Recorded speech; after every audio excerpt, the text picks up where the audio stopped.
ദൈവത്തിന്റെ അതിപരിശുദ്ധമായ നാമം വാഴ്ത്തപ്പെടുമാറാകട്ടെ. ദൈവത്തിന്റെ വചനവുമായി നമുക്ക് വീണ്ടും ആയിരിക്കാൻ ദൈവം നമുക്ക് തരുന്ന ദൈവത്തിന്റെ വലിയ കൃപകൾക്കായി ദൈവത്തിന് സ്തോത്രം ചെയ്യാം. ദൈവത്തിന്റെ സന്നിധിയിലിരുന്ന് ദൈവം വചനം പഠിക്കുന്നത് തന്നെ ഏറ്റവും മഹത്തായ കാര്യമാണ്. ദൈവം ആ സന്തോഷത്തെയും സമാധാനത്തെയും ഇത്രത്തോളം സമയത്തെയും നമുക്ക് തരുന്ന ദൈവത്തിന്റെ വലിയ കൃപകൾക്കായി ദൈവത്തിന് സ്തോത്രം ചെയ്യാം. എത്രയോ ആളുകൾ ദൈവവചനം പഠിക്കണമെന്ന് ആഗ്രഹം ഉണ്ടായിട്ടും സമയം കിട്ടാതെ അലയുമ്പോഴേ നമുക്ക് ഇത്രത്തോളം സമയം ദൈവം ഒരു സമാധാനത്തോടെ ആ ദൈവസന്നിധിയിൽ ഇരിപ്പാൻ തരുന്ന ദൈവത്തിന്റെ കൃപയാ. ദൈവത്തിന് സ്തോത്രം ചെയ്യാം. നമ്മള് ഗലാത്യ ലേഖനം 4-ാം അധ്യായമാണല്ലോ പഠിച്ചുകൊണ്ടിരിക്കുന്നത്. 4-ാം അധ്യായത്തിൽ നമ്മൾ കണ്ടത് മക്കളും അവകാശികളും എന്ന ഒരു ടീമായിരുന്നു. ഇവിടെ നമ്മൾ 3-ാം അധ്യായത്തിലൊക്കെ നമ്മൾ കണ്ട ന്യായപ്രമാണവും വാഗ്ദത്തങ്ങളും തമ്മിലുള്ള വ്യത്യാസമാണ്. 3:29 ഇങ്ങനെ നമ്മൾ വായിച്ചു, ക്രിസ്തുവിനുള്ളവർ എങ്കിലോ നിങ്ങൾ അബ്രഹാമിന്റെ സന്തതികളും വാഗ്ദത്ത പ്രകാരം അവകാശികളും ആകുന്നു.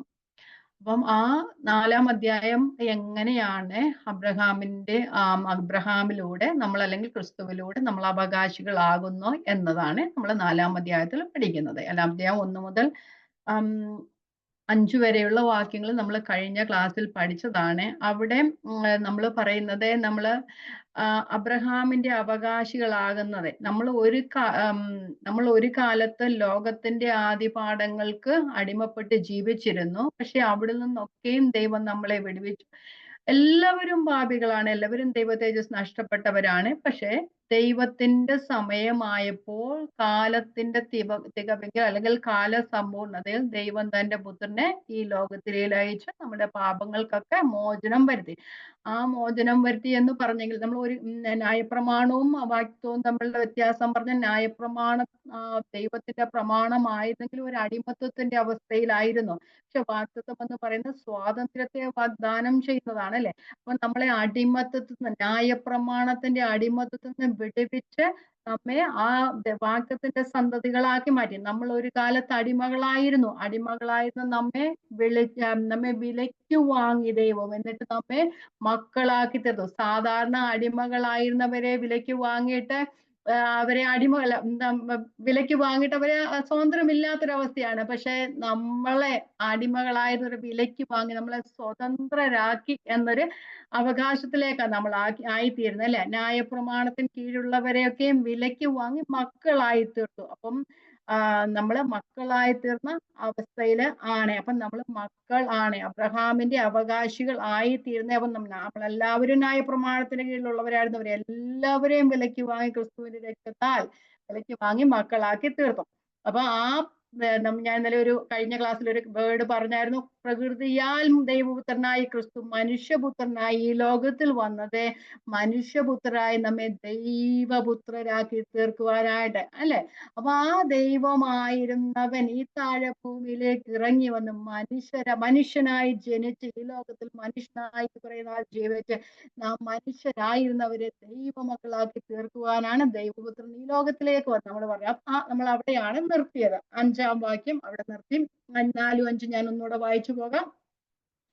എന്നാൽ കാലസമ്പൂർണത വന്നപ്പോൾ ദൈവം തന്റെ പുത്രനെ സ്ത്രീയിൽ നിന്ന് ജനിച്ചവനായി ന്യായപ്രമാണത്തിന് കീഴ് ജനിച്ചവനായി നിയോഗിച്ചത് അവൻ ന്യായപ്രമാണത്തിന് കീഴുള്ളവരെ വിലയ്ക്ക് വാങ്ങി നാം പുത്രത്വം പാപിക്കേണ്ടതിന് തന്നെ. അപ്പൊ അത് നമ്മൾ കഴിഞ്ഞ ക്ലാസ്സിൽ നല്ലവണ്ണം വിശദീകരിച്ച് പഠിച്ച. ഇനി ഞാൻ അങ്ങോട്ട് പോകുന്നില്ല. നമ്മൾ 6-ാമത്തെ വാക്യത്തിലേക്ക് നമുക്ക് 6-ാമത്തെ വാക്യം വായിക്കാം. നിങ്ങൾ മക്കൾ ആകൊണ്ട് അബ്ബാ പിതാവേ എന്ന് വിളിക്കുന്ന സ്വപുത്രന്റെ ആത്മാവിനെ ദൈവം നമ്മുടെ ഹൃദയങ്ങളിൽ അയച്ചു. നമുക്കെല്ലാം സുപരിചിതമായ വാക്യമല്ലേ. അപ്പൊ നമ്മൾ എന്തോ ചെയ്തു? നമ്മൾ അടിമകളായിരുന്ന നമ്മെ ദത്തെടുപ്പിനാൽ മക്കളാക്കി തീർത്തു. ആ മക്കൾക്കുള്ള അവകാശവും അംഗീകാരവുമായ ആ ഒരു പുത്രത്വത്തിന്റെ ആത്മാവിനെ നമ്മുടെ ഹൃദയങ്ങളിൽ തന്നു. അപ്പൊ നമ്മള് അടിമകളായിരുന്ന നമ്മെ ദൈവം ദത്തെടുത്ത് മക്കളാക്കി തീർത്തു അല്ലെ, പുത്രന്മാരാക്കി തീർത്തു. എന്നിട്ട് അതിന്റെ അച്ചാരമായി സ്വപുത്രന്റെ ആത്മാവിനെ നമ്മളുടെ ഹൃദയങ്ങളിൽ തന്നു. അതാണ് അവിടെ പറഞ്ഞത്. നമുക്ക് അത് വിശദമായിട്ട് നോക്കാം. ഇവിടെ അബ്ബാ പിതാവേ എന്ന് വിളിക്കപ്പെടുന്ന സ്വപുത്രന്റെ ആത്മാവ്.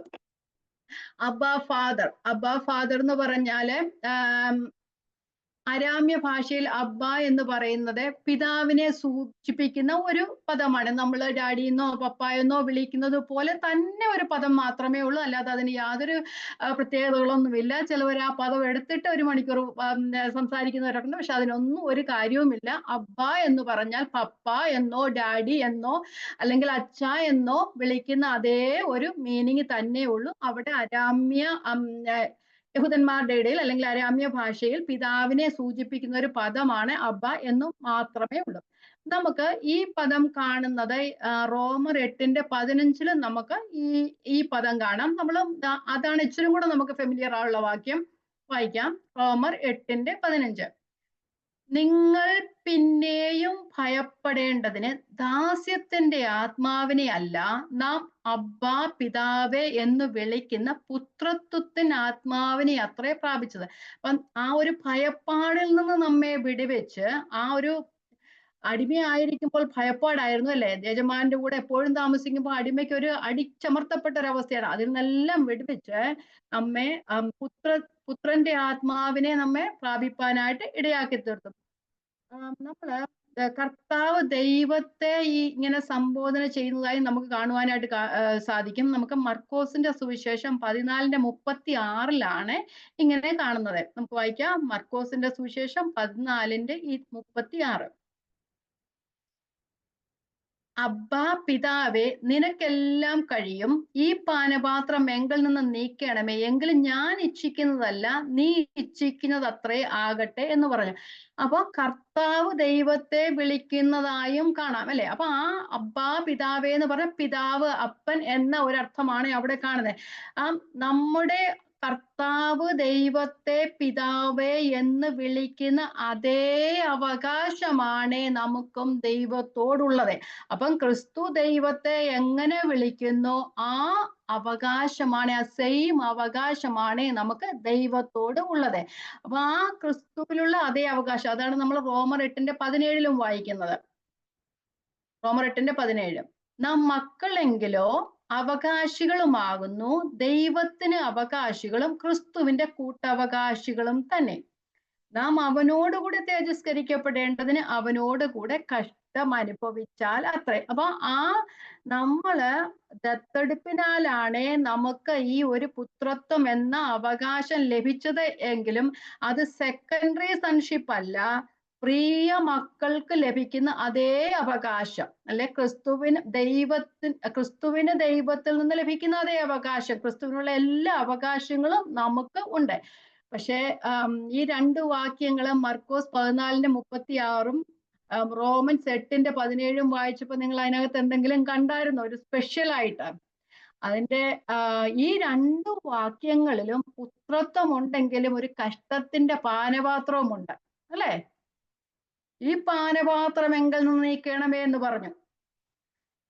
ഇവിടെ റോമർ 8:17 അവനോടുകൂടെ തേജസ്കരിക്കപ്പെടേണ്ടതിന് അവനോടുകൂടെ കഷ്ടം അനുഭവിച്ചാൽ അത്ര. കർത്താവ് പറഞ്ഞു എന്നെ അനുഗമിക്കാൻ ഇഷ്ടം തന്റെ ക്രൂശ് എടുത്തുകൊണ്ട് എന്നെ അനുഗമിക്കട്ടെ. അപ്പൊ നമ്മളെ വിളിക്കുമ്പോൾ തന്നെ ആ ഒരു കഷ്ടത്തിന്റെ പാനപാത്രവും നമ്മുടെ കയ്യിൽ തന്നിട്ടുണ്ട് ദൈവം.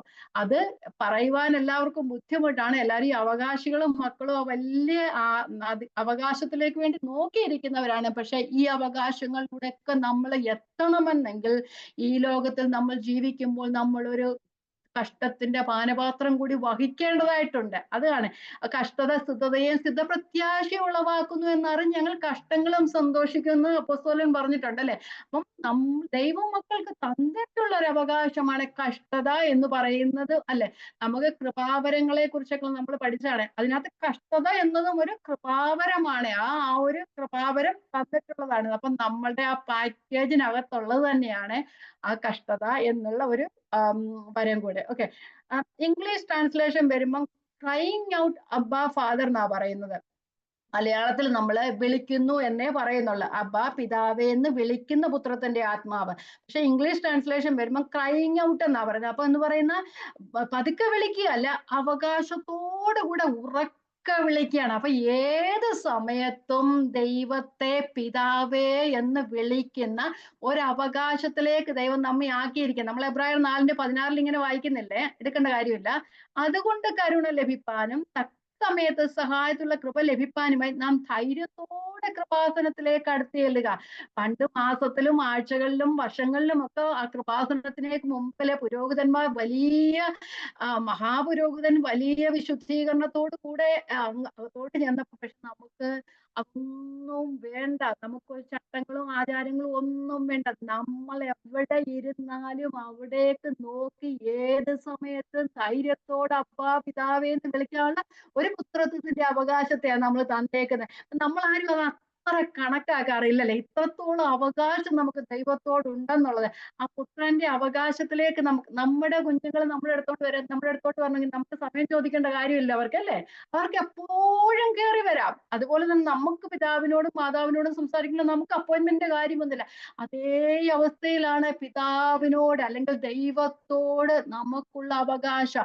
ആ ക്രിസ്തുവിന്റെ രക്തത്താൽ വിലയ്ക്ക് വാങ്ങപ്പെട്ട നമുക്ക് എന്തൊക്കെ അവകാശങ്ങളാ ദൈവം വെച്ചിരിക്കുന്നത്. ആ ഒരവകാശത്തെ ദൈവം നമുക്ക് തന്നിട്ടുണ്ട്. എന്നിട്ട് ഇവിടെ പറഞ്ഞ അബ്ബാ പിതാവേ എന്ന് വിളിക്കുന്നു. അപ്പൊ ക്രൈ ഔട്ട് ചെയ്യുന്നത് പോലെ ഏത് സമയത്തും ഭയപ്പാടില്ല. ഒരു കാലത്ത് ഭയപ്പാടായിരുന്നു അല്ലെ. നമുക്ക് എപ്പോഴും ഭയത്തോടു കൂടെയാ പോകുന്നത്. നമുക്കറിയാം, ദൈവപുസ്തകത്തിലേക്ക് വായിക്കുമ്പോൾ പുരോഹിതന്മാര് കൃപാസനത്തിലേക്കൊക്കെ പോകുമ്പോൾ അവരുടെ ആ ഗൗണില് ഒരു ചങ്ങലയിട്ടിട്ടുണ്ടായിരുന്നു, ചെയിൻ ഉണ്ടായിരുന്നു. എന്തിനു വേണ്ടിയാ? അവർക്ക് വിശുദ്ധിയില്ലാതെ അവരകത്ത് കയറി അവരുടെ കയ്യിൽ നിന്ന് എന്തെങ്കിലും പാപം പറ്റിയിട്ടുണ്ടെങ്കിൽ അവരവിടെ മരിച്ചു വീഴും. പക്ഷെ അവരെ എടുക്കാനായിട്ട് അല്ലെങ്കിൽ അവരെ തിരിച്ചു കൊണ്ടുവരാനായിട്ട് ആർക്കും അവിടെ ഒക്കത്തില്ല. അവർ ഭയത്തോടും വിറയലോടും കൂടിയായിരുന്നു വന്നത്. അപ്പൊ അവരെ വലിച്ചെടുക്കണമായിരുന്നു അവിടുന്ന്.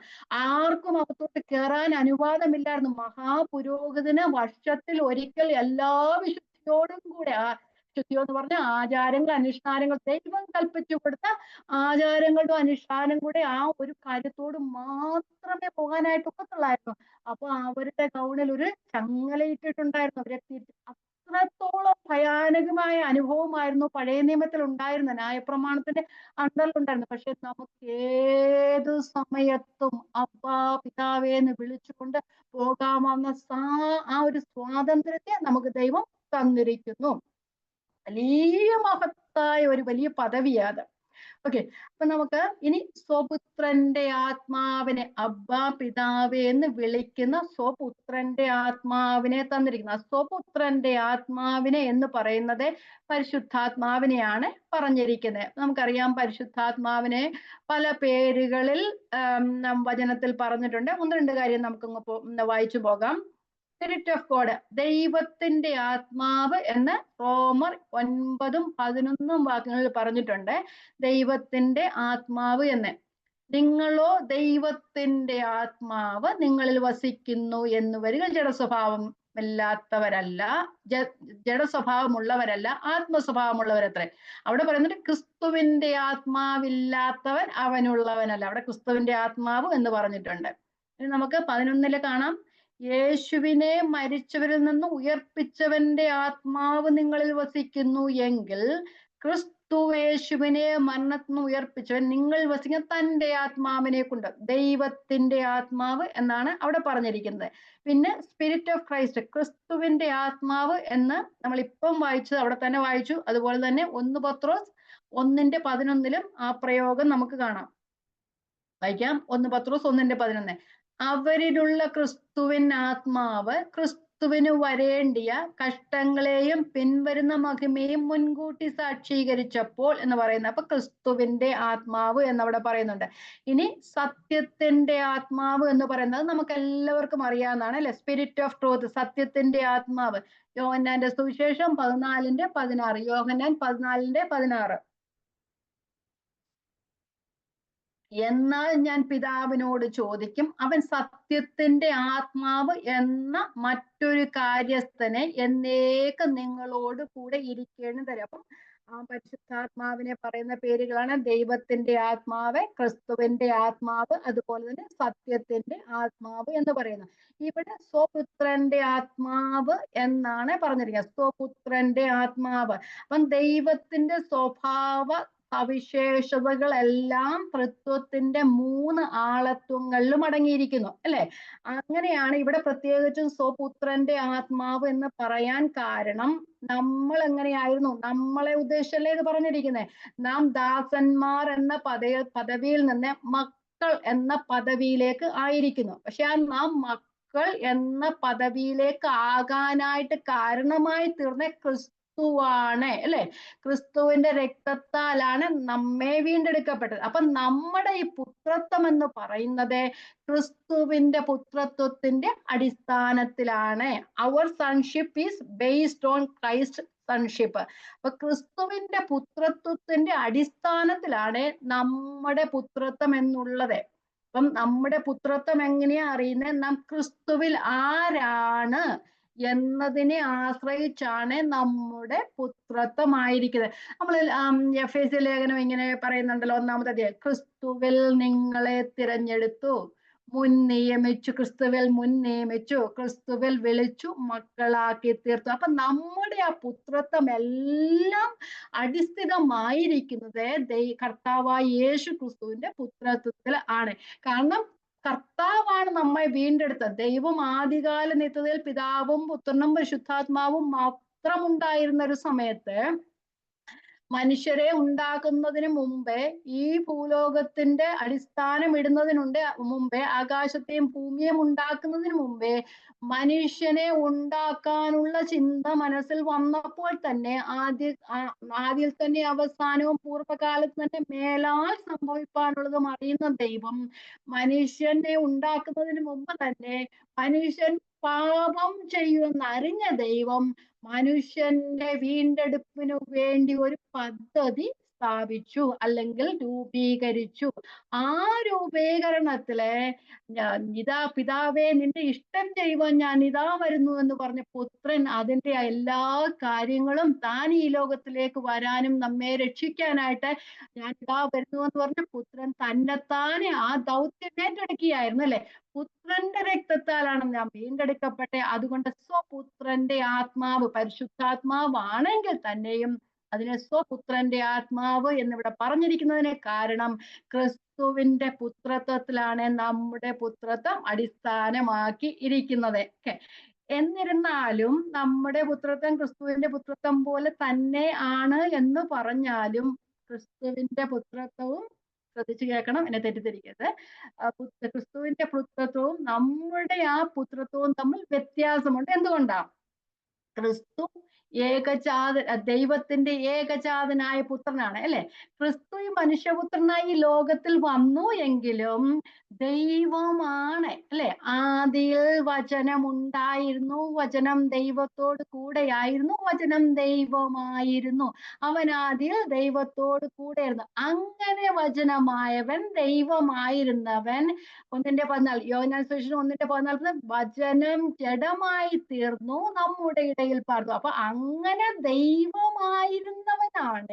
ദൈവമായിരുന്ന ആളാണ് മനുഷ്യപുത്രനായി ലോകത്തിൽ വന്നത്. അപ്പം ദൈവത്തിന്റെ ഏകജാതനായ പുത്രനും നമ്മളും തമ്മിൽ വ്യത്യാസമുണ്ട്. നമ്മൾ ഒരിക്കലും ആ അവസ്ഥയിലേക്ക് എത്തുന്നില്ല.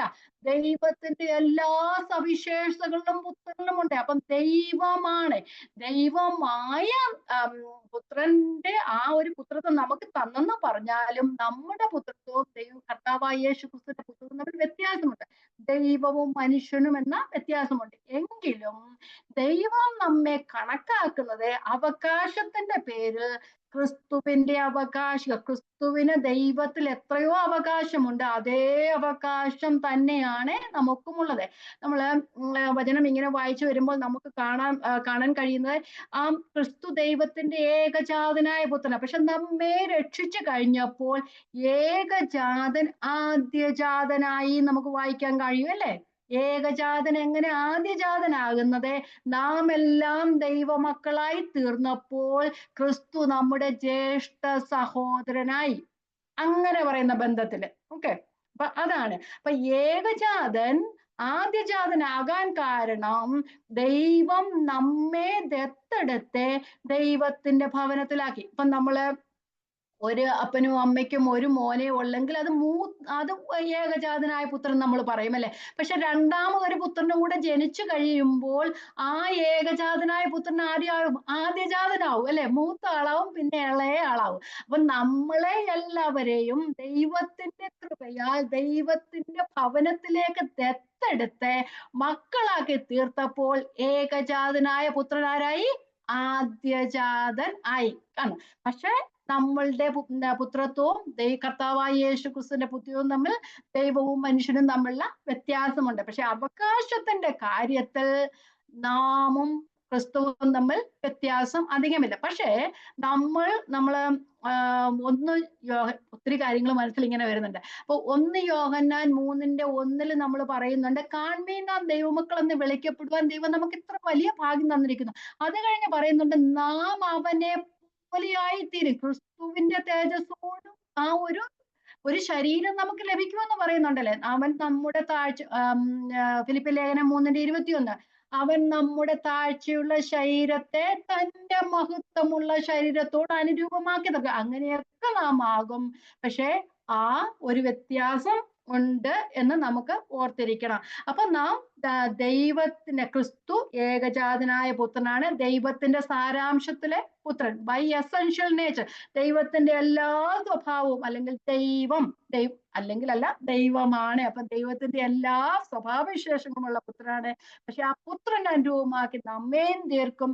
ആ ക്രിസ്തുവിന്റെ ഭവനത്തിലല്ല, ദൈവത്തിന്റെ ഭവനത്തേക്ക് നമ്മൾ ആയി കഴിയുമ്പോൾ മക്കൾ എന്ന ഒരു പദവിയിലേക്ക് നാം ആയി തീരും. അപ്പം നാം ദത്തെടുക്കപ്പെട്ടവരാണ് എന്ന് വെച്ച് കഴിഞ്ഞാൽ ദൈവം നമ്മെ ലീഗലാക്കി, അല്ലെന്നുണ്ടെങ്കിൽ നിയമപരമായി നമ്മളെ മക്കൾ ആക്കി എന്ന അർത്ഥമാണ്. അപ്പം ദത്തെടുക്കപ്പെട്ടു എന്ന് പറഞ്ഞാൽ നമ്മെ ദൈവം ലീഗലാക്കി, നമ്മെ മക്കളാക്കി തീർത്തു, നമ്മെ അനിയമപരമായി ദൈവത്തിന്റെ അവകാശികൾ ആക്കി തീർത്തു. അപ്പൊ അതിനാണ്, ആ ഒരു അവകാശമാണ് നമ്മുടെ ഹൃദയങ്ങളിൽ സ്വപുത്രന്റെ ആത്മാവിനെ തന്നത്. അപ്പൊ അബ്ബാ പിതാവേ എന്ന് വിളിക്കുന്ന സ്വപുത്രന്റെ ആത്മാവിനെ നമ്മളുടെ ഹൃദയങ്ങളിൽ തന്നത്, ആ ദൈവത്തിന്റെ ആത്മാവ് തന്നത് നമ്മളെ ദൈവത്തിന്റെ സ്വന്തം എന്നുള്ള അവകാശത്തിനാണ് അല്ലെ. അപ്പം നമ്മൾ ദൈവത്തിന്റെ മക്കളാണെന്ന് ദൈവത്തിന്റെ ആത്മാവ് നമ്മുടെ ഉള്ളിലിരുന്ന് പറയുന്നുണ്ട്. അപ്പം നമ്മെ മുദ്രയിട്ടിരിക്കുക ദൈവത്തിന്റെ ആത്മാവിന. ഞാൻ ദൈവത്തിന്റെ സ്വന്തമാണ്. ഞാൻ സാധാരണ പറയുന്ന ഒരു ഉദാഹരണമാണല്ലോ, നമ്മുടെ ഈ ഫോറസ്റ്റിലെയൊക്കെ മരങ്ങളൊക്കെ വെട്ടിയിട്ടിട്ട് അതിനകത്തൊരു ഫോറസ്റ്റിന്റെ അവരുടെ കേരള ഗവൺമെന്റിന്റെ ഒരു മുദ്ര അടിക്കുമല്ലോ, ഇന്ത്യ ഗവൺമെന്റിന്റെ ഒരു സീൽ അടിക്കും. അതെന്താ? അത് വനംവകുപ്പിന്റെ ആണെന്നുള്ള അതാണ്. ആർക്കും അത് തൊടാനൊക്കത്തില്ല, തൊട്ട് കഴിഞ്ഞാൽ അതിനുള്ള ശിക്ഷയുണ്ട്. അതേ രീതിയിലാണ് ദൈവം നമ്മെ തന്റെ പുത്രനാൽ രക്തത്താൽ വീണ്ടെടുക്കപ്പെട്ടിട്ട് പരിശുദ്ധാത്മാവിനെ നമ്മുടെ ഉള്ളിൽ തന്ന് നമ്മെ മുദ്രയിട്ടിരിക്കുന്നത്, ഞാൻ ദൈവത്തിന്റെ സ്വന്തമാണ് എന്ന് ദൈവം തന്റെ അവകാശം പ്രഖ്യാപിച്ചത് നമ്മുടെ അല്ലേ. ഓക്കെ, ദൈവത്തിന് സ്തോത്രം. അപ്പം റോമാലേഖനം 8:16 നാം ദൈവത്തിന്റെ മക്കളെന്ന് ആത്മാവ് താനും നമ്മുടെ ആത്മാവോടുകൂടെ സാക്ഷ്യം പറയുന്നു എന്ന് വായിക്കുന്നുണ്ട്. നമ്മളിപ്പോ വായിച്ചതാണ് എങ്കിലും ഒന്ന് പറഞ്ഞേക്കാം. 8:15 ഞാൻ വായിക്കാം. നിങ്ങൾ പിന്നെയും ഭയപ്പെടേണ്ടതിന് ദാസ്യത്തിന്റെ ആത്മാവിനെ അല്ല, നാം അബ്ബാ പിതാവേ എന്ന് വിളിക്കുന്ന പുത്രത്വത്തിന് ആത്മാവിനെ അത്രേ പ്രാപിച്ചത്. നാം മക്കൾ എന്ന് ആത്മാവ് താനും നമ്മുടെ ആത്മാവോട് സാക്ഷ്യം പറയുന്നു. ചിലപ്പം സാധാമെന്ന് പറയത്തില്ല, നീ ദൈവത്തിന്റെ മകളൊന്നും അല്ല, നീ പണ്ടത്തെ പോലെ തന്നെയാണെന്നൊക്കെ പറയുമ്പോഴേ ദൈവത്തിന്റെ ആത്മാവ് നമ്മളോട് പറയും, ഇത് ഞാൻ ദൈവത്തിന്റെ മകളാണെന്ന് നമ്മോട് പറയും അല്ലേ. ദൈവത്തിന്റെ ആത്മാവിന്റെ സംഭാഷണമൊക്കെ നമുക്ക് കേൾക്കാനായിട്ട് ഇടയായി തീരണം, ആത്മാവിനെ അനുസരിക്കുന്നവരായി തീരണം. അതിനുവേണ്ടി നമ്മുടെ ഈ പുറം ലോകത്തിലെ എല്ലാ കാര്യങ്ങൾക്കും വേണ്ടി നമ്മൾ ചെവി പൊറിപ്പിച്ചിരിക്കുന്നത് പോലെ അകത്ത് നടക്കുന്ന കാര്യങ്ങളും കേൾക്കാനുള്ള ഒരു ചെവി നമുക്ക് അകത്തോട്ട് ഉണ്ടായിരിക്കണം. ദൈവത്തിന്റെ സ്തോത്രം. നമുക്ക് മുമ്പോട്ട് പോകാം. അപ്പം ആത്മാവിനെ അതുപോലെ നമ്മൾ കൊലോസി ലേഖനം 2 എടുക്കണ്ട, 27 പറയുന്നുണ്ട്, മഹത്വത്തിന്റെ പ്രത്യാശയായ ക്രിസ്തു നിങ്ങളിൽ വസിക്കുന്നു. അപ്പൊ നമ്മളുടെ ഉള്ളിൽ നാം അറിയാത്ത ഒരാത്മാവിനെ നമുക്ക് ദൈവം തന്നു. വെറുതെ ശസ്ത്രക്രിയ അല്ല, കത്രിക തൊടാതെയുള്ള ശസ്ത്രക്രിയ എന്നല്ല നമ്മൾ പറയത്തില്ലേ. അപ്പം കർത്താവ് നമ്മെ അങ്ങോട്ട് ദൈവമക്കളാക്കി തീർത്തപ്പോഴേ എത്ര വലിയ കാര്യമാ ദൈവം നമുക്ക് ചെയ്തേക്കുന്നത് അല്ലേ. നമ്മളെ കഠിനമായ ഹൃദയത്തെ നമുക്കത് മാംസളമാക്കി തീർത്ത. അത് മാത്രമാണോ, തൻ്റെ ആത്മാവിനെ നമ്മുടെ ഉള്ളിൽ തന്നു. പണ്ട് പഴയ നിയമകാലത്ത് പ്രവാചകന്മാരിലും അല്ലെങ്കിൽ രാജാക്കന്മാരുടെ മേളിലൊക്കെ ആത്മാവ് വന്നെന്നാ പറയുന്നത്. വല്ലപ്പോഴും ഒക്കെ വന്ന് ഇരുന്ന് പണ്ടത്തെ കാലത്ത് നമ്മള് വായിച്ചിട്ടുള്ളത്, എന്തെങ്കിലും അരുളപ്പാട് ആരുടെങ്കിലും ചോദിക്കല്ലേ, ദൈവത്തിന്റെ അരുളപ്പാട് ചോദിക്കുന്ന പ്രവാചകന്മാരുടെ ഇടയ്ക്കൊക്കെ പോകുമായിരുന്നു അല്ലേ. എന്തുകൊണ്ടാ? അവർക്ക് മാത്രമേ അതിനുള്ള അവകാശം ഉണ്ടായിരുന്നു. അതും കുറച്ചു നേരത്തേക്ക്. അവിടെ മേളിൽ വന്നെന്നാ പറയുന്നത് അല്ലേ. മേൽ വന്നു, ദാവീദിന്റെ മേൽ വന്നു, ശിംശോന്റെ മേൽ വന്നു അല്ലെ. അങ്ങനെയല്ലേ നമ്മൾ പറയുന്നത്, വായിക്കുന്നത്. അപ്പൊ ഇവിടെ എന്താ വ്യത്യാസം? അവിടെ മേൽ വന്ന ആത്മാവിനെ നമ്മുടെ ഉള്ളിൽ തന്നേക്കുവാ ദൈവം. എന്തിനു വേണ്ടിയിട്ടാ? എന്നേക്കും നമ്മോട് കൂടെ ഇരിക്കേണ്ടെന്ന്. ഒരു ദിവസം പോലും അത് മാറിപ്പോകുന്നില്ല. ഒരു നിമിഷം പോലും ആത്മാവ് നമ്മളിൽ നിന്ന് വിട്ടുപോകുന്നില്ല. എപ്പോഴും നമ്മുടെ ഉള്ളിലിരുന്ന വലിയൊരു ഭാഗ്യമാ ദൈവം നമുക്ക്. നമ്മൾ പുതിയ സൃഷ്ടിയായി എന്ന് പറഞ്ഞാൽ നമ്മുടെ സ്വഭാവം മാറി നമ്മൾ അങ്ങനെ ആയിന്നല്ല. നമ്മൾക്കൊരു വലിയൊരു മാറ്റം, നമ്മുടെ ഹൃദയത്തിനൊരു മാറ്റം. നാം പോലും അറിയാതെ ഒരു ആത്മാവിനെ, ദൈവത്തിന്റെ ആത്മാവിനെ തന്ന ദൈവത്തിന് സ്തോത്രം. അപ്പം നാം ആത്മാവിനാൽ നടത്തപ്പെട്ടവരായി തീരുന്നത് അങ്ങനെയാണ്. നാം അറിയാതെ ആ ഒറ്റ സെക്കൻഡ് കൊണ്ട് നമ്മുടെ ജീവിതത്തിൽ എന്താ സംഭവിക്കുന്നേ? എന്റെ പാപങ്ങളെ ഒന്ന് ക്ഷമിച്ചു തരണേ കർത്താവേ എന്ന് പറയുന്ന ആ ഒറ്റ വിളിയില് ദൈവം നമ്മുടെ ജീവിതത്തിന് സമൂലമായ ഒരു മാറ്റം വരുത്തിയിട്ട് തൻ്റെ ആത്മാവിനെ നമ്മുടെ ഉള്ളിൽ പകർന്നു. അത് എന്താണ്? ഞാൻ നിന്റെ ദൈവമാണ്, അല്ലെങ്കിൽ ഞാൻ നിന്റെ പിതാവാണ്, അല്ലെങ്കിൽ നീ എൻ്റെ മകളാണ് എന്നുള്ള അല്ലെ. 2 കൊരിന്ത്യർ ലേഖനം 7-ാം അധ്യായത്തിൽ ഇങ്ങനെ 6-ാം അധ്യായത്തിൽ ഇങ്ങനെ പറയുന്നു, അശുദ്ധമായത് ഒന്നും തൊഴരുത്, എന്നാൽ ഞാൻ നിങ്ങളെ കൈക്കൊണ്ട് നിങ്ങൾക്ക് പിതാവും നിങ്ങൾ എനിക്ക് പുത്രന്മാരും പുത്രിമാരുമായിരിക്കുമെന്ന് സർവശക്തനായ കർത്താവ് അരുളി ചെയ്യുന്നുവല്ലോ. സർവശക്തനായ ദൈവത്തിന്റെ മക്കളാകുവാൻ ദൈവം നമുക്ക് തന്ന വലിയ ഭാഗ്യത്തിനായ ദൈവത്തിന്റെ സ്തോത്രം. അപ്പം ദൈവത്തിന്റെ സ്വന്തം എന്നതിന്റെ അടയാളമാണ് ദൈവത്തിന്റെ പരിശുദ്ധാത്മാവിനെ നമ്മുടെ ഹൃദയത്തിൽ തന്നു. അപ്പം ആത്മാവിനെ നമ്മുടെ ഹൃദയത്തിൽ തന്നെ ദൈവം തന്റെ അവകാശം നമ്മൾ ഉറപ്പിക്കുകയാണ് ചെയ്തത്. എന്തവകാശമാ? നമ്മളുടെ പിതാവാണ് എന്നുള്ള അവകാശം നമ്മളിൽ ഉറപ്പിക്കുകയാണ് ദൈവം ചെയ്തത്. ഇതെന്റെ മകളാണ് അല്ലെങ്കിൽ മകനാണ് എന്നുള്ള അവകാശം, എന്റെ പ്രിയപ്പെട്ടതാണ്. ഇനി എന്റെ കൺമണിയെ തൊടുന്നവൻ എന്നെ തൊടുന്നു എന്നാ പറയുന്നല്ലേ. അത് പഴയ നിയമം അങ്ങനെ പറയുന്നത്. എങ്കിൽ തന്നെയും ദൈവം നമ്മെ അങ്ങനെ ആക്കി വെച്ചിരിക്കുകയാണ്. നമുക്ക് ആ ഒരു എന്താ പറയുന്നത്, നമുക്ക് അങ്ങനെ ഒരു അവകാശം ഉണ്ടെന്ന് നമ്മൾ ആരെങ്കിലും തോന്നുന്നുണ്ടോ? അത് തോന്നുന്നില്ല എന്നുണ്ടെങ്കിൽ ഈ ലോകത്തിന്റെ ദൈവം നമ്മുടെ കണ്ണടച്ചു വെച്ചേക്കുക. ദൈവത്തിന്റെ ആ ഒരു വലിയൊരു അവകാശത്തെ നമ്മൾ കാണാതിരിക്കാൻ വേണ്ടിയിട്ട്. കാരണം ഞാൻ മുമ്പ് പറഞ്ഞതുപോലെ ലോകത്തിന്റെ സകല കാര്യങ്ങളിലേക്ക് നമ്മുടെ ചിന്തയെ അങ്ങോട്ട് മാറ്റിക്കൊണ്ടു പോവുകയല്ലേ. അപ്പൊ നമ്മള് ദൈവത്തിന്റെ മക്കളാണെന്ന് നമ്മിൽ തന്ന പരിശുദ്ധാത്മാവ് നമ്മുടെ ഉള്ളിൽ നിന്ന് നമ്മളോട് സംസാരിക്കുന്നു. നമ്മൾ എഫേസ്യ ലേഖനം എഫേഷ്യൻസ് 1-ന്റെ 11-14 11 മുതൽ 14 വരെയുള്ള വചനങ്ങളിലും അവകാശത്തിന്റെ അച്ചാരം എന്ന് പറയുന്നുണ്ട്. വായിച്ചു പോകാം. നമ്മൾ പലപ്പോഴും വായിക്കുന്ന വാക്യമാണല്ലോ. ഓക്കെ. അവനിൽ നാം അവകാശവും പ്രാപിച്ചു, അതിൽ ദൈവത്തിൽ തന്റെ ഹിതത്തിന്റെ ആലോചന പോലെ സകലവും പ്രവർത്തിക്കുന്നവന്റെ നിർണയപ്രകാരം മുൻ നിയമിക്കപ്പെട്ടത് മുൻകൂട്ടി എന്ന് പറഞ്ഞാൽ ദൈവത്തിന്റെ അനാദികാല നിത്യതയിലെ ആ മുൻ നിയമനത്തിന്റെ ഭാഗമായി ക്രിസ്തുവിൽ ആശ വച്ചവരായ ഞങ്ങൾ അവന്റെ മഹത്വത്തിന്റെ പുകഴ്ചയ്ക്കാകേണ്ടത് തന്നെ, സകലവും ദൈവത്തിന്റെ നാമമഹത്വത്തിനാകേണ്ടത് തന്നെ, അവനിൽ നിങ്ങൾക്കും നിങ്ങളുടെ രക്ഷയെക്കുറിച്ചുള്ള സുവിശേഷം എന്ന വചനം സത്യവചനം നിങ്ങൾ കേൾക്കുകയും അവനിൽ വിശ്വസിക്കുകയും ചെയ്തു. ഇപ്പൊ ഇവിടെ പറയുന്നത് നാം ദൈവത്തിന്റെ ആദ്യകാല വലിയ വാക്യമാണേലും ദൈവത്തിന്റെ ആദികാല നിത്യതയിൽ ദൈവം പിതാവ് പുത്രൻ പരിശുദ്ധാത്മാവ് തീരുമാനിച്ച ആ സംഭവത്തിന് നമ്മളെ ഇപ്പോൾ വിളിച്ച് അവൻ മുൻ നിയമിച്ചവരെ വിളിച്ചവരെ നീതീകരിച്ചവരെ തിരസ്കരിക്കും. ദൈവത്തിന്റെ സമയമായപ്പോൾ കർത്താവായ യേശു ക്രിസ്തു 2000 വർഷങ്ങൾക്ക് മുമ്പ് ഈ ലോകത്തിൽ വന്ന് നമ്മളുടെ പാപങ്ങൾക്ക് വേണ്ടി മരിച്ചു എങ്കിലും പക്ഷേ നാം ഓരോരുത്തരും ഈ ലോകത്തിൽ വന്നതിന് ശേഷം ദൈവത്തിന്റെ സമയമായപ്പോൾ നമ്മെ മുൻ നിയമിച്ചവരെ, ക്രിസ്തുവിൽ തിരഞ്ഞെടുത്തവരെ എല്ലാവരെയും പേർ ചൊല്ലി വിളിച്ച്.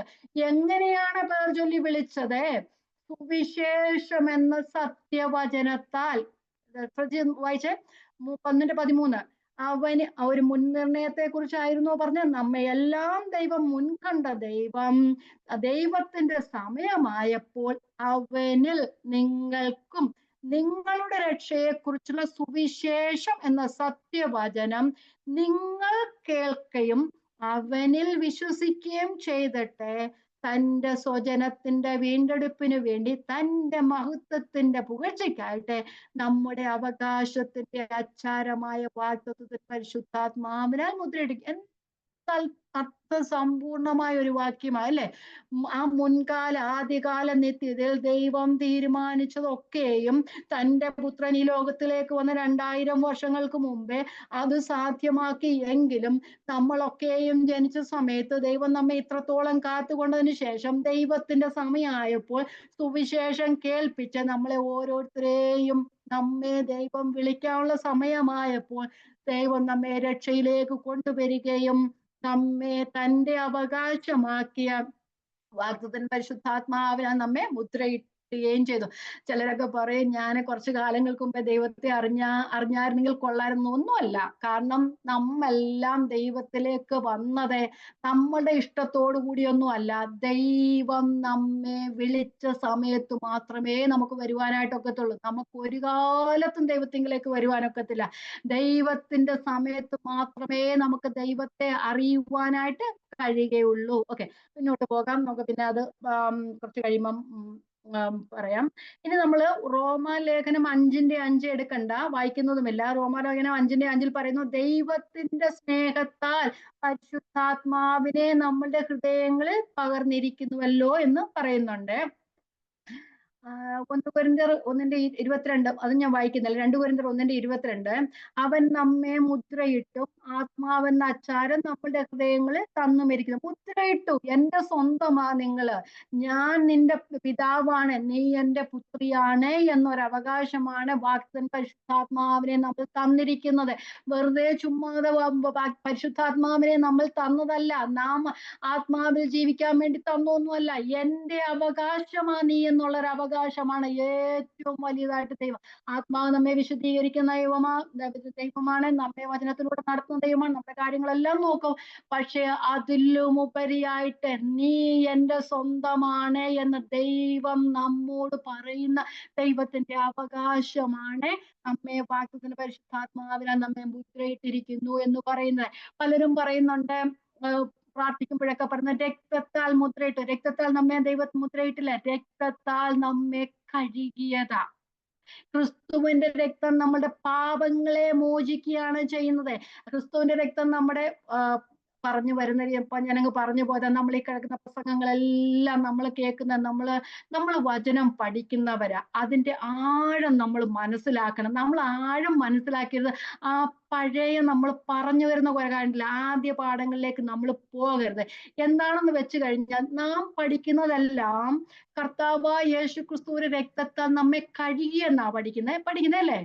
ഇങ്ങനെയല്ലേ നമ്മളെല്ലാം നാളായിട്ടും പഠിച്ചുകൊണ്ട് വരുന്നത്. എത്ര വർഷമായിട്ട് നിങ്ങൾ എല്ലാവരും ബൈബിൾ സ്റ്റഡി കേൾക്കുന്നുണ്ട്. അപ്പൊ പക്ഷെ നമ്മൾ ആ വചനത്തിൽ വായിക്കുമ്പോൾ രക്തത്താൽ മുദ്രയിട്ടെന്ന് എവിടെയെങ്കിലും കേട്ടിട്ടുണ്ടോ? വായിച്ചിട്ടില്ല അല്ലേ? പക്ഷെ പ്രാർത്ഥിക്കുമ്പോൾ പലരും പറയുന്നത്, നിങ്ങളല്ല, നമ്മള് ജനറലായിട്ട് പറയുന്നത്, രക്തത്താൽ മുദ്രയിടണമേ, എൻ്റെ വീടിന് മുദ്രയിടണമേ, എൻ്റെ കുഞ്ഞുങ്ങൾക്ക് മുദ്രയിടണമേ, എൻ്റെ അതിന് മുദ്രയിടണമേ, ഇതിന് മുദ്രയിടണമേ, എൻ്റെ കാറിന് മുദ്രയിടണമേ. യേശുവിന്റെ രക്തം പറഞ്ഞ മുദ്രയിടാനുള്ളതല്ല. മുനിസിപ്പൽ അല്ലല്ലോ, പബ്ലിക്കിലെ വെള്ളം പോലും മുദ്രയിടുന്ന സാധനമൊന്നും അല്ലത്. അത് പുണ്യരക്തമാണത്, വിശുദ്ധ രക്തമാണത്, നമ്മുടെ പാപങ്ങളെ കഴുകാനുള്ള രക്തമാ. അല്ലാതെ നമ്മുടെ ഒരു സാധനത്തെ മുദ്രയിടാനുള്ള രക്തമല്ല. നമ്മെ മുദ്രയിട്ടിരിക്കുന്നത് പരിശുദ്ധാത്മാവിനാലാണ്. മുദ്രയിടുക എന്ന് പറഞ്ഞ, കാരണം നമുക്ക് മനസ്സിലാക്കണം, നമ്മളെ ഈ വെറുതെ ഈ നമ്മുടെ ആദ്യകാല പാഠങ്ങളിലേക്കൊന്നും നമ്മൾ പോകരുത്. നമ്മൾ ഇതൊക്കെ ശരിക്കും നമ്മൾ പഠിക്കുന്നത്, നമ്മൾ പറയുമ്പോഴും, ഇപ്പം ഒരു കാര്യം കൂടെ പറഞ്ഞു വരാം. പക്ഷെ നമ്മൾ പറയുമ്പോഴും നമ്മള് നമ്മൾ ശ്രദ്ധിക്കണം നമ്മൾ എന്താ പറയുന്നേന്ന്. കാരണം അതൊക്കെ ഭയങ്കര, കാരണം പഠിച്ചവരോടാ, അറിഞ്ഞവരോടാ ദൈവം കൂടുതൽ ചോദിക്കുന്നത്. അപ്പൊ നമ്മൾ പറയുന്നത് കേട്ടിട്ടാ മറ്റുള്ളവരും പറയുന്നത്, അല്ലേ? കാരണം ഞാനത് കേട്ടിട്ടായിരിക്കും, ഞാൻ പണ്ട് പറയുമായിരുന്നായിരിക്കാം, എനിക്ക് ഓർമ്മയില്ല. പക്ഷെ എന്നാലും നമ്മളും പറഞ്ഞിരുന്നതാ. പക്ഷെ നമ്മെ മുദ്രയിട്ടിരിക്കുന്നത്, മുദ്ര എന്ന് പറഞ്ഞാൽ ഒരു നമ്മളെ സൂക്ഷിക്കുന്ന കാര്യമൊന്നുമല്ല, ദൈവത്തിന്റെ സ്വന്തമാണ് എന്നുള്ള അവകാശ മുദ്ര എന്ന് പറയുന്നത്, അല്ലേ? അപ്പൊ നമ്മെ മുദ്രയിട്ടിരിക്കുന്നത് രക്തത്താലല്ല, രക്തത്താൽ നമ്മളെ കഴുകി മക്കളാക്കി തീർത്തു, ആത്മാവിനെ ഉള്ളിൽ തന്ന് നമ്മെ ദൈവത്തിന്റെ അവകാശമെന്ന മുദ്ര, സ്റ്റാമ്പ് അടിച്ചേക്കുക ചെയ്യുന്നത്, അല്ലേ? ഞാൻ സ്റ്റാമ്പ് അടിച്ചത്, ഇനി അതിനെ ആർക്കും തൊടാനൊക്കത്തില്ല.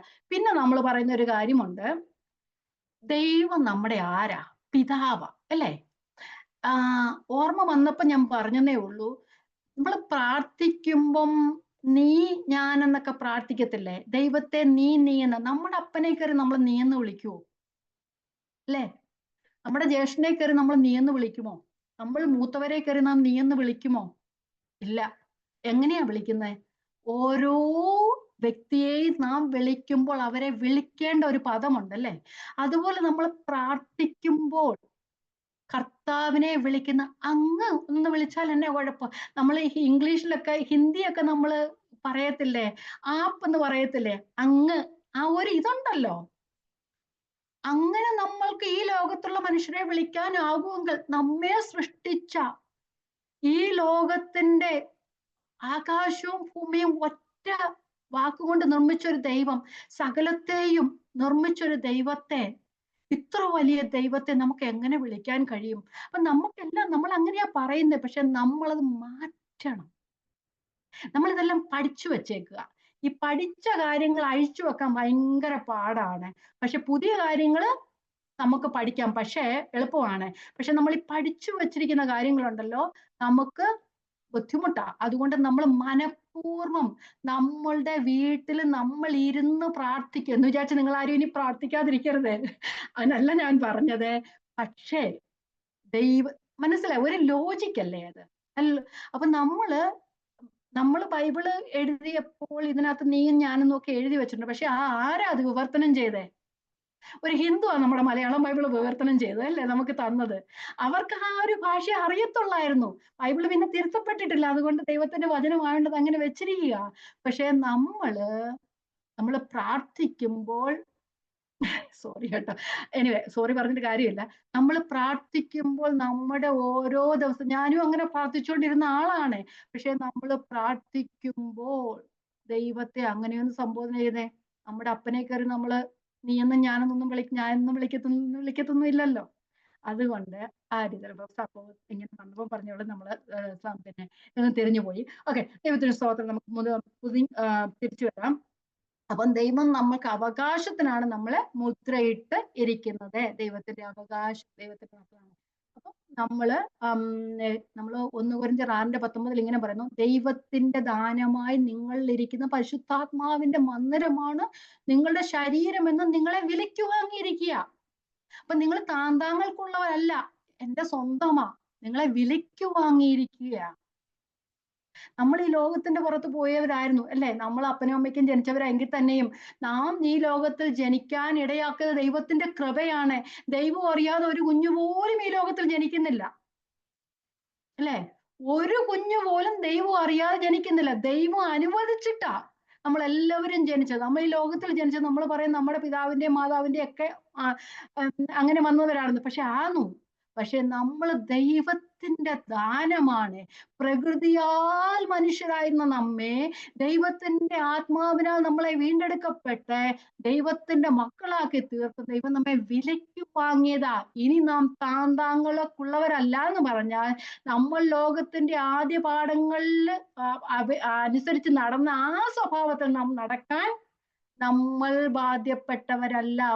നമ്മള് ഈ ലോകത്തിന്റെ ആദ്യപാഠങ്ങളെല്ലാം ഉപേക്ഷിച്ച് ദൈവം നമ്മളോട് പറയുന്നതനുസരിച്ച് നടക്കാനുള്ളവരാണ്. അപ്പം നമ്മൾ പഠിച്ചത് അബ്ബാ പിതാവേ എന്ന് വിളിക്കപ്പെടുന്ന സ്വപുത്രന്റെ ആത്മാവിനെ ദൈവം നമ്മളുടെ ഹൃദയങ്ങളിൽ തന്നു. അപ്പൊ നാം അബ്ബാ പിതാവേ, നമ്മ അപ്പനെ വിളിക്കുന്ന അതേ രീതി അബ്ബാ, നമുക്ക് ഏത് സമയത്തും പിതാവേ എന്ന് വിളിച്ചുകൊണ്ട് നമുക്ക് നമ്മളെ പിതാവേ എന്നൊക്കെ വിളിക്കാൻ നമുക്ക് ഏതാണ്ടൊരു ബുദ്ധിമുട്ടാണ്. അല്ലെങ്കിൽ ഡാഡി അല്ലെങ്കിൽ പപ്പ എന്ന് വിളിച്ചുകൊണ്ട് നമുക്ക് കർത്താവിന്റെ സന്നിധിയിലേക്ക് എപ്പോഴും ചെയ്യുവാനുള്ള ഒരു അവകാശമാണ് നമുക്ക് തന്നിരിക്കുന്നത്. അതെന്തോ നമുക്ക് ആത്മാവിനെ നമ്മുടെ ഉള്ളത്തിൽ തന്ന് എൻ്റെ സ്വന്തം. ഓക്കെ, ഇനി നമുക്ക് പോകാം. അതുകൊണ്ട് നമ്മളിനി ആരല്ല, അല്ല, ഒരു കാര്യം കൂടെ പറഞ്ഞിട്ട് പോകാം. ഈ വാക്യത്തിലെ തൃത്വം നമുക്ക് അവിടെ കാണുവാനായിട്ട് കഴിയും. നമ്മൾ കാണുന്നുണ്ട് ആത്മാവിനെ, ക്രിസ്തുവിന്റെ ആത്മാവിനെ നമ്മുടെ ഹൃദയങ്ങൾ ആരാ തന്നിരിക്കുന്നത്? ദൈവം തന്നിരിക്കുന്നത്. അപ്പൊ നമ്മുടെ പുത്രത്വ അവകാശം ഉറപ്പിക്കുന്നു അല്ലെ? അവിടെ ആ തൃത്വത്തിന്റെ സ്വഭാവം നമുക്ക് അവിടെ കാണുവാനായിട്ട് കഴിയുന്നു. നമ്മൾ മക്കൾ എന്ന ഉറപ്പ് നമുക്ക് തരുന്നു, നമുക്കൊരു പ്രത്യാശ നൽകുന്നു. അപ്പം അതുകൊണ്ട് നമ്മൾ ഇനി ഹൃദയങ്ങളിൽ തന്നിരിക്കുന്നതുകൊണ്ട് നമ്മളെ ദാസന്മാരല്ല, മക്കളാണ്. അതാണ് അടുത്ത വാക്യത്തിൽ പറയുന്നത്. അങ്ങനെ നീ ഇനി, ഏഴാമത്തെ വാക്യം, അങ്ങനെ നീ ഇനി ദാസനല്ല പുത്രനത്രേ, പുത്രനെങ്കിലോ ദൈവഹിതത്താൽ അവകാശിയുമാകുന്നു. അപ്പൊ മക്കളായ നാമ ഇനി അടിമയല്ല. അടിമയൊക്കെ എന്തോ ഉള്ളത്? എന്താ പറയുന്നത്, യജമാനൻ അല്പസമയത്തേക്ക് കൊടുക്കുന്ന ആഹാരവും എല്ലാം ഉള്ളൂ. 3 നേരം ആഹാരം കൊടുക്കും, കിടക്കാനൊരു സ്ഥലവും കൊടുക്കും, അത്രേ ഉള്ളൂ.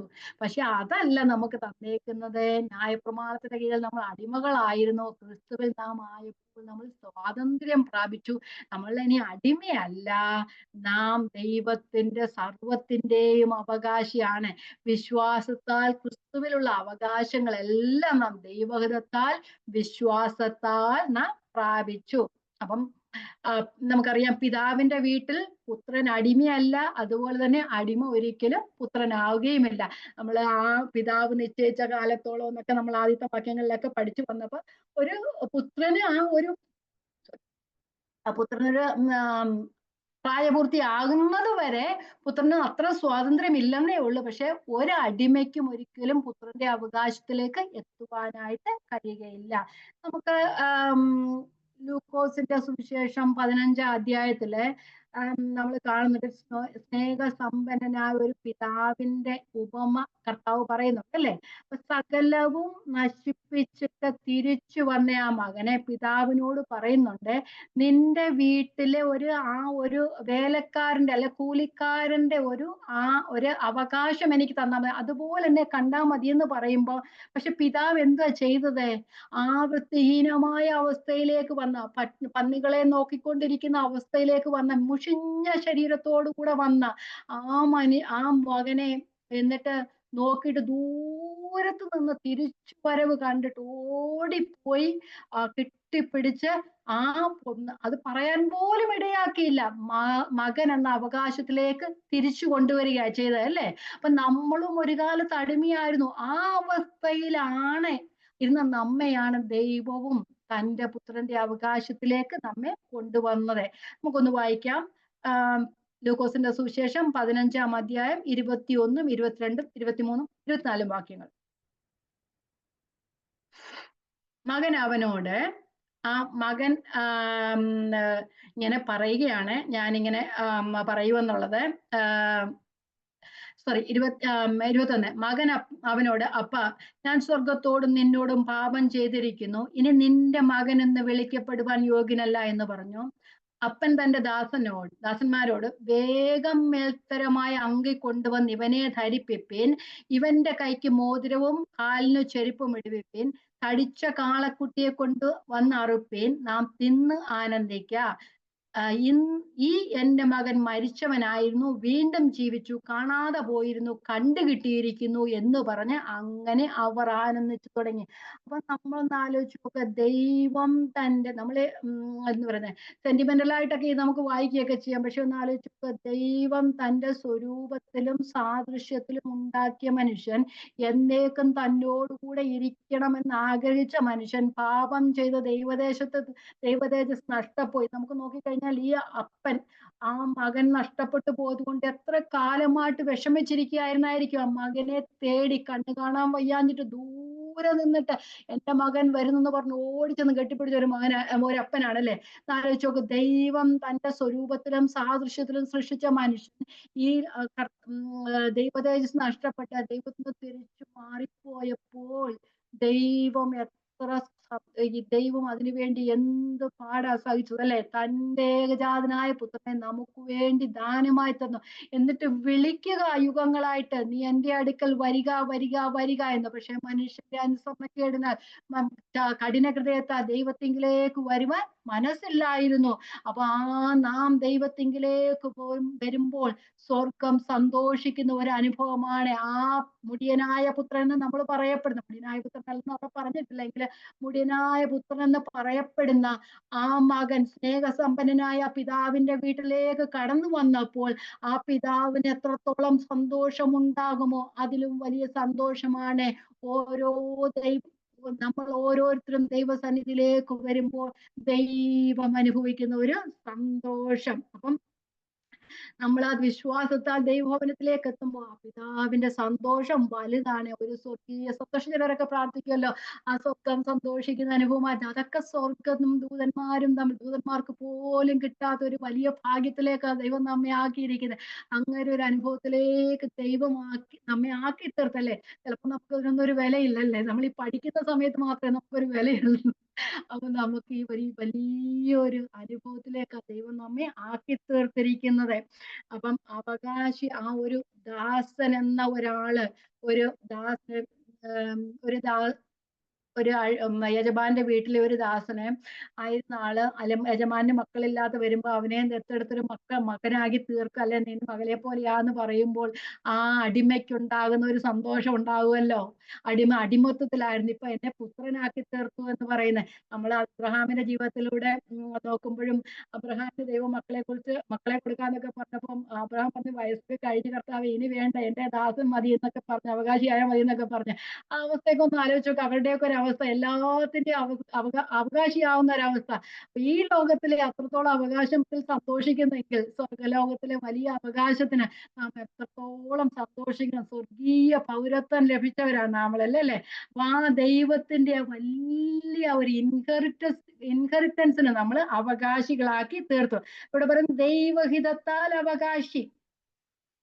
ക്രിസ്തുവിലൂടെ നമുക്ക് ആ അവകാശം കിട്ടി. അപ്പം ഒരു കമന്റേറ്റർ പറഞ്ഞ ഇങ്ങനെയാണ്, ദൈവത്തെ നമുക്ക് അവകാശമായി കിട്ടി. ചെറുതായിട്ടൊന്നും അല്ല കിട്ടിയത്, ദൈവത്തെ നമുക്ക് അവകാശമായി കിട്ടി. ദൈവം എന്റെ സ്വന്തമാന്ന് പറയാനല്ലേ. അതുകൊണ്ടല്ലേ അബ്രഹാമിന്റെ ദൈവം, ഇസ്ഹാക്കിന്റെ ദൈവം, യാക്കോബിന്റെ ദൈവം ഓരോ സ്വന്തം ദൈവമാ. മോശയുടെ ദൈവം നമുക്കൊന്ന് പറയാമോ സൂസന്റെ ദൈവമാണെന്ന് അല്ലേ. ഓരോരുത്തരുടെയും പേര് ഒന്ന് പറയാമോ, നമ്മൾ നമ്മുടെ സ്വന്തം ദൈവമാണെന്ന്. അത്രയും പ്രാഗൽഭ്യം നമുക്കുണ്ടോ? അതാണ് ഇവിടെ പറഞ്ഞിരിക്കുന്നത്. ആ എന്റെ പിതാവ് എന്ന അവകാശത്തിലേക്ക് ദൈവം നമ്മെ ആക്കി തീർത്തിരിക്കുകയാണ്. ചെറിയ അവകാശമൊന്നുമല്ല, വലിയൊരു അവകാശം, വിലമതിക്കാൻ വല്ലാത്തൊരു അവകാശം. മുമ്പേ പറഞ്ഞതുപോലെ ലോകം നമ്മെ മയക്കിയിട്ട് ആ സ്വർഗീയമായ ഔന്നത്യത്തിന്റെ ആ മാഹാത്മ്യത്തെ കാണാതെ വണ്ണം നമ്മുടെ കണ്ണിനെ കുരുടാക്കി വെച്ചിരിക്കുക. അപ്പൊ നമ്മുടെ ആ ഒരു ബ്ലൈൻഡ്നെസ്സിലേക്ക് നമ്മളെ ആക്കി വെച്ചത്, നമ്മളെ എല്ലാം ആകർഷിക്കുന്ന ഈ ലോകത്തിന്റെ മോടികളാ അല്ലെ. ആ ലോകത്തിന്റെ മോടികൾ കണ്ട് നമ്മളെ ആകർഷിച്ചിട്ട് ആ സ്വർഗലോകത്തിന്റെ മഹത്വം കാണാതെ വണ്ണം നമ്മുടെ കണ്ണിനെ അവൻ കുരുടാക്കി വെച്ചിരിക്കുകയാണ്. സാത്താൻ നമ്മുടെ കണ്ണിനെ കുരുടാക്കി വെച്ചു. അതുകൊണ്ട് മക്കളെന്ന് പറഞ്ഞിട്ടും ആ സ്വർഗീയ സന്തോഷത്തിലേക്ക് എത്താൻ കഴിയാത്ത അവസ്ഥ, ഞാൻ ക്രിസ്തുവിൽ ആരാണ് എന്ന അവസ്ഥ എനിക്ക് മനസ്സിലാക്കാൻ കഴിയാത്ത, ഞാൻ ദൈവത്തിന്റെ മകളാണ് എന്ന് മനസ്സിലാക്കാൻ കഴിയാത്ത അവസ്ഥ, ആ കുരുടാക്കി വെച്ചിരിക്കുന്ന എല്ലാം നമുക്ക് അതുകൊണ്ടാണ് നമുക്ക് അറിയാൻ വയ്യാത്തത്. ഇവിടെയും നമുക്ക് സ്വർഗീയ സൗഭാഗ്യം അനുഭവിക്കാൻ കഴിയും, ആ സ്വർഗീയ സന്തോഷം അനുഭവിക്കാൻ കഴിയും. നാം ദൈവത്തിന്റെ വചനം പഠിക്കുമ്പോൾ, ദൈവത്തോട് കൂടെ ഇരുന്ന് പ്രാർത്ഥിക്കുമ്പോൾ ആ ഒരു സന്തോഷം ഉണ്ടല്ലോ, സകല ബുദ്ധിയെയും കവിയുന്നൊരു സന്തോഷം. നമ്മൾ വലിയ പ്രശ്നങ്ങളിലൂടെ കടന്നു പോകട്ടെ, പ്രയാസങ്ങളിലൂടെ കടന്നു പോകട്ടെ, എല്ലാവർക്കും പ്രശ്നങ്ങളുണ്ട്. ഞാൻ മുമ്പ് പറഞ്ഞതുപോലെ ദൈവം നമ്മളെ മക്കളാക്കി തീർത്ത് എന്ന ഒരു പദവിയിലേക്ക് കൊണ്ടുവന്നപ്പോൾ നമുക്കൊരു പാക്കേജ് ദൈവം തന്നിട്ടുണ്ട്. ആ പാക്കേജിനകത്ത് കഠിന ശോധനയും ഉണ്ടല്ലേ. അതുകൊണ്ടല്ലേ നമ്മള് മക്കതോന്യ ഒക്കെ സഭകളെ കുറിച്ച് പറഞ്ഞ കഷ്ടതയെന്ന കഠിന ശോധനയിലായിരുന്നിട്ടും അവർക്കുണ്ടായ സന്തോഷ സമൃദ്ധിയും മഹാദാരിദ്ര്യവും ധാരാളം ഔദാര്യം കാണിക്കുവാൻ അതിന് മാതൃക പറഞ്ഞത് ക്രിസ്തുവിന്റെ മാതൃക ഇവിടെ പറഞ്ഞിരിക്കുന്നത് അല്ലേ. അപ്പം ആ സമ്പന്നനായിരുന്നവൻ ദരിദ്രനായി തീർന്ന അതേ അവസ്ഥ അവരോട് പറഞ്ഞിരിക്കുന്നത്. അപ്പൊ അത്രയും കഠിന ശോധനയുടെയും ആ മഹാദാരിദ്ര്യത്തിന്റെയും നടുവിൽ അവർക്കുണ്ടായ മഹാസന്തോഷം, കഷ്ടതയുടെ നടുവിലും ദൈവം നമുക്ക് സന്തോഷം തരുവാൻ കഴിയുന്ന ദൈവം. അപ്പം ഭൂമിയിലും നമുക്ക് ആ സ്വർഗീയ സന്തോഷം അനുഭവിക്കാൻ കഴിയുമെന്ന് തന്നെയല്ല, നാം അത് അനുഭവിക്കുന്നവരായും തീരണം. നമ്മൾ ഈ വചനത്തിൽ പഠിക്കുന്ന കാര്യങ്ങളൊക്കെ നമ്മുടെ ജീവിതത്തിൽ അനുഭവമാക്കി തീർക്കണം. അത് അനുഭവമാണ്. ഇത് നമുക്ക് ചെയ്യാൻ കഴിയാത്ത ഒന്നും വചനത്തിൽ എഴുതി വെച്ചല്ലോ, നമുക്കെല്ലാം കഴിയുന്നതാണ്. ആ സ്വർഗീയ സന്തോഷം നമുക്ക് ഈ ലോകത്തിൽ അനുഭവിക്കാൻ കഴിയുമെന്ന് വചനം പറയുമ്പോൾ ആ സ്വർഗീയ സന്തോഷം നമുക്ക് അനുഭവിക്കണം. ഞെരുക്കത്തിന്റെ നടുവിലായിരിക്കാം, കഷ്ടതയുടെ നടുവിലായിരിക്കാം, അതിന്റെ നടുവിലും ദൈവിക സന്തോഷം അനുഭവിക്കാൻ കഴിയുന്നവരാണ് ദൈവത്തിന്റെ മക്കൾ. ഓക്കെ, അപ്പം നമുക്ക് എഫേസ്യ ലേഖനം 2:6 പറഞ്ഞിരിക്കുന്നത് എങ്ങനെയാ? ക്രിസ്തുവിനെ നമുക്ക് ഓർമ്മിച്ചെടുക്കാൻ കഴിയുമോ നോക്കുന്നതിന് മുമ്പേ? അത് ക്രിസ്തുവിനെ നമ്മളെ ഉയർപ്പിച്ചിട്ട് എന്തോ എഴുതി വെച്ചേക്കുന്നത്? സ്വർഗത്തിൽ ഇരുത്തിയിരിക്കുന്ന പറയുന്നത് അല്ലേ. നമ്മൾ സ്വർഗത്തിൽ പോയവരാണോ? അല്ല. എന്നിട്ട് പറയുന്നത് നമ്മളെ സ്വർഗത്തിൽ ഇരുത്തിയിരിക്കുക. വായിക്കാം, എഫേസ്യ ലേഖനം 2:6-7-8 വാക്യങ്ങൾ. 2:6-7-8. ക്രിസ്തുവേശുവിൽ നമ്മെ കുറിച്ചുള്ള വാത്സല്യത്തിൽ തന്റെ കൃപയുടെ അത്യന്ത ധനത്തെ വരുംകാലങ്ങളിൽ കാണിക്കേണ്ടതിന്, ശ്രദ്ധിക്കണം, ക്രിസ്തുവേശുവിൽ അവനോട് കൂടെ ഉയർത്തെഴുന്നേൽപ്പിച്ച് സ്വർഗത്തിൽ ഇരുത്തുകയും ചെയ്തു. നമ്മളിപ്പോ ഭൂമിയിലാണ് ഇരിക്കുന്നത്, പക്ഷെ ഇവിടെ വചനം പറയുന്നത് നമ്മൾ എവിടെ ഇരിക്കുന്നേ? സ്വർഗത്തിലായിരിക്കുന്നത്. എന്ന് വെച്ചാൽ നാം സ്വർഗീയ സന്തോഷം ഇവിടെ അനുഭവിക്കാൻ കഴിയുന്നവരായിരിക്കണം. അതുകൊണ്ടാണ് കൊലോസ്യ ലേഖനം 2 അവസാന കൊലോസ്യ ലേഖനം 3-1 ഇങ്ങനെ പറയുന്നുണ്ട്, ആകയാൽ നിങ്ങൾ ക്രിസ്തുവിനോട് കൂടെ ഉയർത്തെഴുന്നേറ്റിരിക്കുന്നു എങ്കിൽ ക്രിസ്തു ദൈവത്തിന്റെ വലഭാഗത്ത് ഇരിക്കുന്നിടമായ ഉയരത്തിലുള്ളത് തന്നെ അന്വേഷിപ്പീൻ, ഭൂമിയിലുള്ളതല്ല ഉയരത്തിലുള്ളത് തന്നെ ചിന്തിപ്പിൻ. അപ്പം നമ്മൾ ഭൂമിയിലായിരിക്കുന്നതെങ്കിലും സ്പിരിച്വലി, ആത്മീകമായി നമ്മെ ദൈവം സ്വർഗത്തിൽ ഇരുത്തുകയാണ് എന്ന് വെച്ചാൽ സ്വർഗത്തിൽ പുത്രന് ലഭിക്കാവുന്ന അതേ പദവികളുമായി നമ്മെ ഈ ഭൂമിയിലാക്കി വെച്ചിരിക്കുന്നു. ആ സ്വർഗീയ സന്തോഷം നമുക്ക് ഉള്ളിൽ അനുഭവിക്കാനായിട്ട് കഴിയും. അതുകൊണ്ട് നാം എന്ത് ചെയ്യണം? ഉയരത്തുള്ളത് ചിന്തിക്കുക, ഉയരത്തുള്ളത് തന്നെ അന്വേഷിക്കുക. അങ്ങനെ അന്വേഷിച്ചാൽ മാത്രമേ നമുക്ക് ആ ദൈവം അവിടെ പറയുന്ന സ്വർഗീയ സന്തോഷത്തിലേക്ക് ആകാനായിട്ട് കഴിയത്തുള്ളൂ. ഞാൻ ഭൂമിയിലിരിക്കുക, എന്നെ സ്വർഗത്തിലിരിക്കാൻ ദൈവം പറഞ്ഞെങ്കിലും ഞാൻ ഈ ഭൂമിയുള്ളത് തന്നെ ചിന്തിച്ചാൽ എൻ്റെ കണ്ണും എൻ്റെ ഹൃദയവും എൻ്റെ സന്തോഷവും എവിടെയായിരിക്കും? നിങ്ങൾ തന്നെ പറ. ഭൂമിയിലുള്ളതിനെ കുറിച്ച് ആയിരിക്കും. ഭൂമിയിലുള്ളത് വേണ്ടാന്ന് ഞാൻ പറയുന്നില്ല. പക്ഷെ ഭൂമിയിലെ ചെറിയ സന്തോഷങ്ങളിലോ വലിയ സന്തോഷങ്ങളിലോ സന്തോഷം കാണുന്നവർ സ്വർഗത്തിന്റെ സ്വർഗീയമായ സന്തോഷം അനുഭവിക്കാൻ ബുദ്ധിമുട്ടാണ്. കാരണം ഈ ലോകത്തിന്റെ ദൈവം എൻ്റെ കണ്ണ് ഈ ലോകത്തിലെ സൗഭാഗ്യങ്ങളെ അനുഭവിക്കാനായിട്ട് കുരുടാക്കി വെച്ചിരിക്കുകയാണ്. പക്ഷെ നമ്മുടെ സന്തോഷം സ്വർഗത്തിലെ സന്തോഷം ആയിരിക്കണം. അപ്പം നാം ഇനി ദാസരല്ല, മക്കളത്രേ.